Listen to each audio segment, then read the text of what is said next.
Meðferð barna á vistheimilum sem rekin voru á vegum ríkisins hefur verið harðlega gagnrýnd og nýleg skýrsla vistheimilin á Breiðavík, Silungapolli og Jaðri sýna að börn og unglingar sættu oft á tíðum illri meðferð. Nú að hefjast rannsókn á starfsemi unglingaheimilis ríkisins og einnig upptökuheimili ríkisins. En Unnur Millý Georgsdóttir sem gestur minn í kvöld dvaldi þar í langan tíma þegar hún var unglingur. Velkomin, Unnur Millý. Við ætlum að ræða Unnur dvöl þína á unglingaheimili ríkisins en mig langar fyrst að spyrja þig út í þínar aðstæður sem barn áður en þú ert send á upptökuheimilið. Hverjar voru þær? Þær voru mjög slæmar. Þær voru hroðalegar og ég sætti miklu ofbeldi. Inn á heimilinu? Já, bæði andlegu og líkamlegu. Hver beitti þig ofbeldi á heimilinu? Foreldrar mínir. Þú áttir fósturföður sem var lögreglumaður. Já. Hann sýndi þér aldrei neitt viðmót sem heilbrigður faðir ætti að sýna, en hann fór hins vegar að sýna þér kynferðislega tilburði þegar þú varst aðeins eldri. Já. Hvernig gerðist það?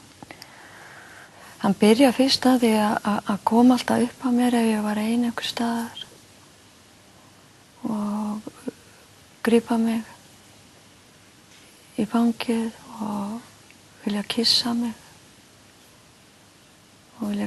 með opinn munninn og síðan fer þetta ágerast og hann fer að koma upp í rúm til mín og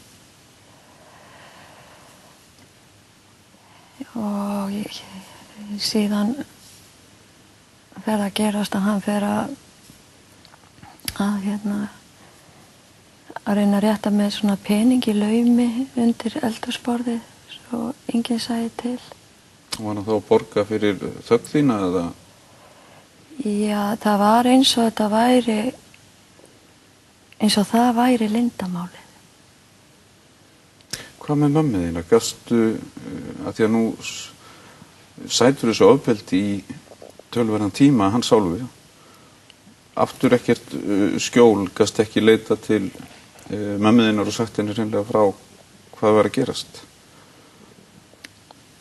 Samband okkar var ekki þannig háttað að ég gæti leita til hennar. Þú ert 13 ára gömul þegar þú ákveður síðan að kæra hann. Já. Og hann fyrrverandi lögreglumaður og þú ákveður á 17. júní nákvæmlega, þú manst alltaf eftir því, að kæra hann. Þú segir mér, hvað var til þess að þú lagðir loksins í það? Að fara til lögreglunnar? Ég hitti systur mína og hún spyr mig hvað sé að. Hún náttúrulega vissi af ofbeldinu sem ég hefði mátt þola. En ég segi henni sem sagt frá því hvað hann var farinn að gera og orðið mjög aðgangsharður. Og þá segir hún að ég verð að leggja fram kæru. Og þið gerir það, þið farið saman á lögreglustöðina. Já. Og hvað gerist þar? Það lögreglumaður sem tekur sem sagt við kærunni og hann skrifar allt niður sem sagt á kæruna og og hann náttúrulega veit að þetta er vinnufélagið hans. Og hann segir við mig að ég verð að koma deginum eftir og skrifa undir kæruna. Já. Sem ég ætlaði að gera. En hvað gerist þá? Það sem gerist er að að það haft samband við mig úr fjölskyldunni og það bara allt vitlaust yfir því hvað ég væri búin að gera, hvort ég væri bara snar vitlaus. Og Hafið þá lögreglumaðurinn sambandi fósturföðuðinn og lét hann vita þessari kæru? Ég held að hafi bara verið leið og hann hefur komið í hús að það fekk hann kæruna í hendunar. Þegar hann kom í vinnuna sannsagt? Já. Og og það sem að ég geri þegar það haft samband við mig og það allt brjálað, að það var ekki spurning að hann hafi gert þetta og þetta hafi átt sér stað og að hann væri svona. Heldur var þetta svona meira að ég var að segja, já, því systir mín að kenna, hún fór með mig. Já, þú fórst í rauninni að draga úr þessu og varst bara hrætt við að hafa tekið þessa ákvörðun. Já, bara hún hefði farið með mig að ég hefði ekki gert þetta einn.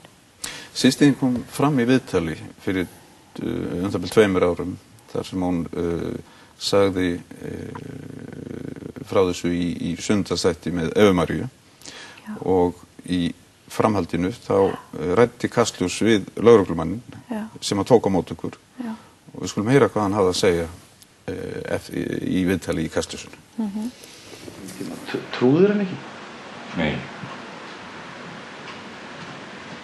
Hvers vegna ekki? Þetta var glaðsinna stúlka og í fylgd með annarri telpu. Mér fannst þetta bara ekki vera mál til þess að ganga áfram. Réttu viðbrögðin hefði náttúrulega verið að ekki einast að vísa málunum frá mér, heldur að fara til rannsóknarlögreglu og næsta það fyrir ofan. Afhenda þeim stúlkuna kæruefnið og málið allt. Hafði það ekkert með þessa ákvörðun að gera að hún vísaði þarna á kollegaðinn? Ég man nú ekkert eftir því. Mér fannst þetta nú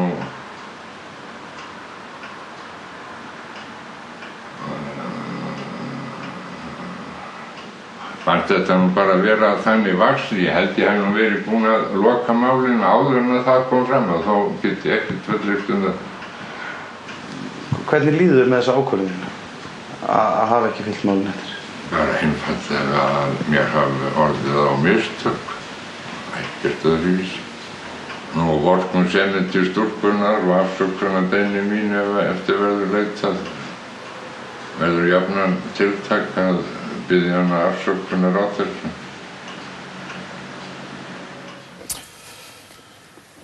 Hann vill, eða vildi, biðja þig afsökunar á þessu. Hvernig upplifir þú að sjá mannin núna með við það sem þú fórst í gegnum á þessum tíma þegar þú lagðir fram kæruna? Þegar ég lagði fram kæruna að þá ég inn á vinnustað gerandans. Ég var mjög hrædd að hann gæti bara birst hana. Þannig að þér fannst eins og lögreglan í rauninni stæði með honum? Já, sem að mér finnst, ég veit að ég var ekki glaðsinna. Nei. Ég var mjög taugaveikluð. Og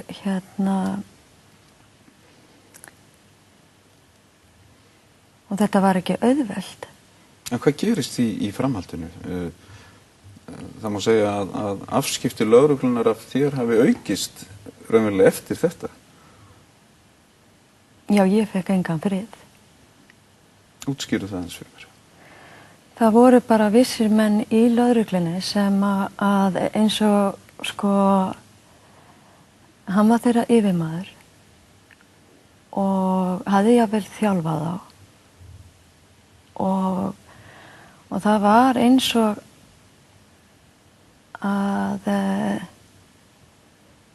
þær væru svona með álita mér láfið hvar sem ég sást og annað þegar ég var með krökkunum, að þá var ég bara að pikka úr. Þeir bara byrja að hlaupa eftir mér, bara handtaka mig. Finnst þér eins og það hafi verið vegna þessara ásakana þinna á hendur fósturföðurinn? Já, vegna þess að það eitt sagði við mig að ég skildi ekki voga mér að bera þetta upp á. Þú ert 13 ára, þú ert farin út af heimilinu, þú ert á götunni raunverulega, bara í félagsskap með krökkum sem í svipuðum aðstæðum. Síðan ertu flutt á upptökuheimilið. Já. Hvað gerist þar? Þegar að ég kem, þá farið fyrst með mig inn á Kópavogsbraut 9, sem var kallað 9, sem var eins konar unglingafangelse. Og ég einhvern veginn vonaðist til þess að ég væri komin í skjól. Og að Ég fannst eins og þú væri komin þá í einhverjar öruggar hendur raunverulega. Já. En það var ekki svo? Nei, það gerist þarna á fyrsta degi að starfsmaður sem var mjög stór og hávaxinn, að hann slær mig rosalega fast í höfuðið og dregur mig þarna inn í einangrun sem að ég var í 2 daga. Þú lokuð inn í herbergi 2 daga. Já. Í einangrun. Já. Þú í framhaldinu ertu flutt inn á unglingaheimilið. Já. Og það er bara ákveðið að þú eigir að dvelja þar. Segðu mér aðeins hvernig, að því að nú er til dæmis verið að rannsaka þessu unglingaheimili. Hvernig var bara meðferðin, hvernig kom starfsfólki fram við ykkur? Andinn var þannig að að það var það var ekkert verið að spá í hverjar þína aðstæður væru, hvað aðstæðin þú komst úr. Þú varst vandamálið. Og við krakkarnir sem vorum hana að við vorum vandræðaúlingar. En voruð þið það ekki? Myndi eitthvað spyrja? Nei. En starfsfólkið sem slíkt, sýndi það af sér einhverja, óeðlilega tilburði, var ofbeldi, upplifður eitthvað slíkt? Já. Hvernig það? Bara dregin eftir gólfinu, dregin á hárinu og meiri hlutin af starfsfólkinu var í neyslu. Hvernig neyslu? Bara í neyslu á fíkniefnum eða eiturlyfjum. Þannig að þegar það var í vinnunni þá var það í fíkniefnaneyslu, starfsfólkið? Já. Þau gáfu ykkur áfengi líka? Já. Starfsfólkið gaf ykkur vistmönnum áfengi? Já, það var sérstaklega þegar við fórum á útihátíð. Og þá átti að vera alveg sérstaklega gaman og þá var, ég man ekki hvort að það var 1 eða hálf brennivínsflaska á mann. Sem hann var útdeilt meðal ykkar? Já. Sem starfsmenn útdeildu? Já.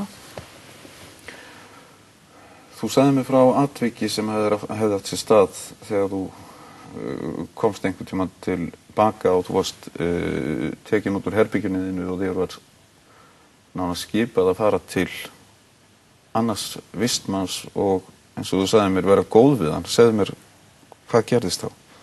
Já, það helgar þá var brunað með okkur á Rúbrauðinu niðri í bæ. Og það var allt í lagi þó við værum að það var náttúrulega ofboðsleg drykkja þarna niðri í bæ. Og það var í lagi að við værum að drekka eða hvað sem við vorum að gera, það var bara máli var að lenda ekki í vandræðum, lenda ekki í lögreglunni. Það var eiginlega fyrirskipun frá starfsmennum. Já, og svo gerist það eitt kvöldi þegar að við komum tilbaka úr svona ferð að ég var komin inn í mitt herbyggi og það bankað á hurðina og ég opna hurðina og það svona undarlegu ljómi yfir öllum og starfsfólkinu þá? Já, og stóð eitthvað mikið til og önnur stelpa sem var þarna. Við vorum búin að drekka en hún var það drukkin að hún alveg datt til hliðana og og þá var það þá átti ég að fara inn í herbyggi til þessa stráks og hún til annars stráks sem var þarna og þegar ég kem inn í herbyggi til hans að þá segir hann að ég verði bara að drífa mig úr fötunum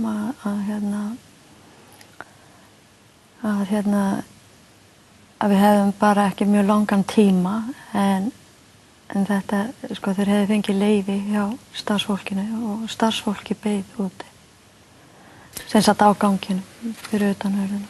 Þannig að það var undirlagi starfsfólksins sem að þú sótt og færð inn í herbyggi til vistmanns. Já. Þar sem þú átt að vera með honum. Já. Þú áttir alltaf þann draum að hitta blóðföðuðinn.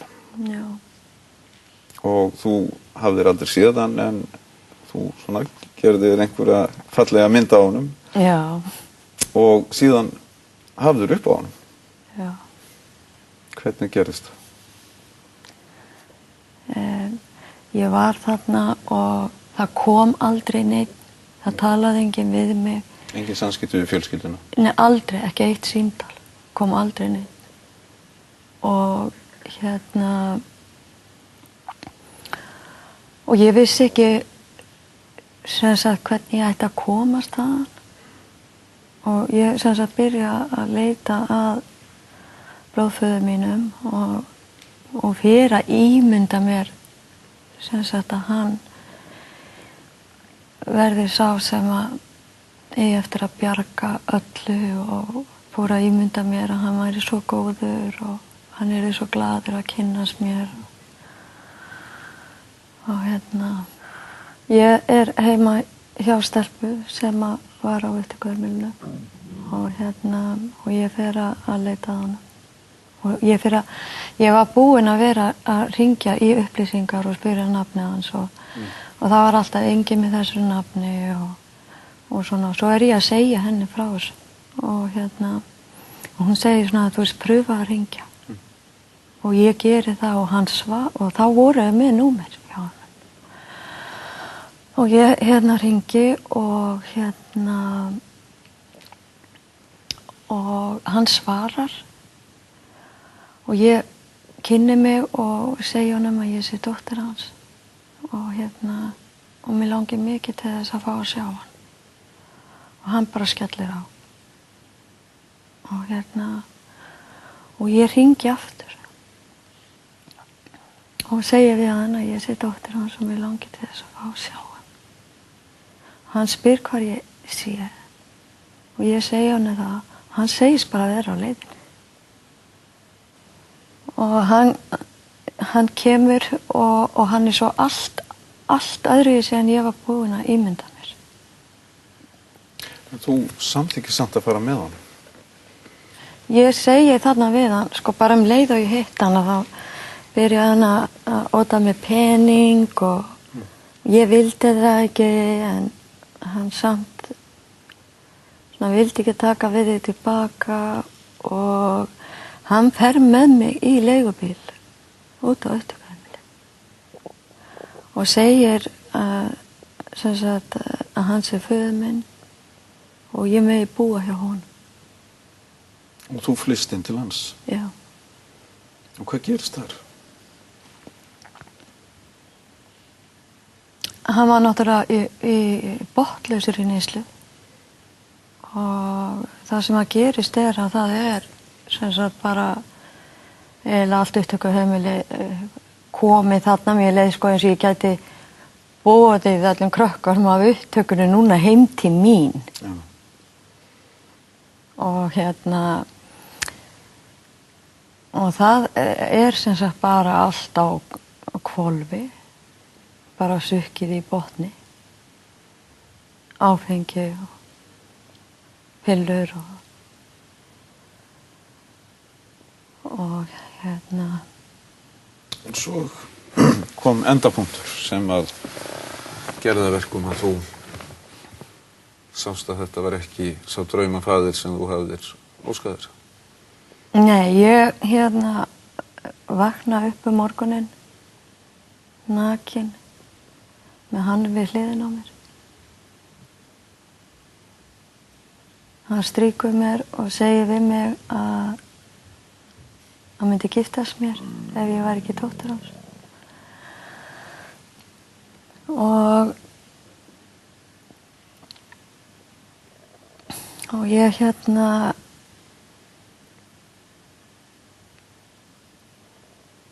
ég held sko að ég vissi ekki hvort þetta var martröð eða hvort þetta væri bara að gerast. Og það sem að ég geri að ég bara hleyp út í ofboði og ég hleyp með lokuð augun og ég hljóp á bílskúrinn og skall með ennið í bílskúrinn og rotaðist. Og það var hringt á sjúkrabíl og ég flutti upp á Borgarspítala og þaðan hringt út á upptökuheimili þar sem að ég fer aftur þangað inn. Í framhaldi af þessu ertu send á Breiðavík. Tók eitthvað betra við þar? Nei, það var sko þegar að ég kem á Breiðavík að það var svona upplausnar ástand. Það var engin forstöðumaður og starfsfólkið var í allt annarri byggingu heldur en við sem vorum mismenn. En þú varst tíma eina stelpan þarna í byggingu með fjöldastráka. Já. Og ekkert eftirlit með ykkur til dæmis á kvöldinu og nóttunni. Nei. Og hvað gerist fyrir unga stúlku sem í byggingu með fullt af strákum og án nokkurs eftirlits? Það bara hurðinni pikkuð upp á hverju nóttu. Svo að segja. Og það má eiginlega segja að sko að þetta sko misnokkunin bara heldur áfram.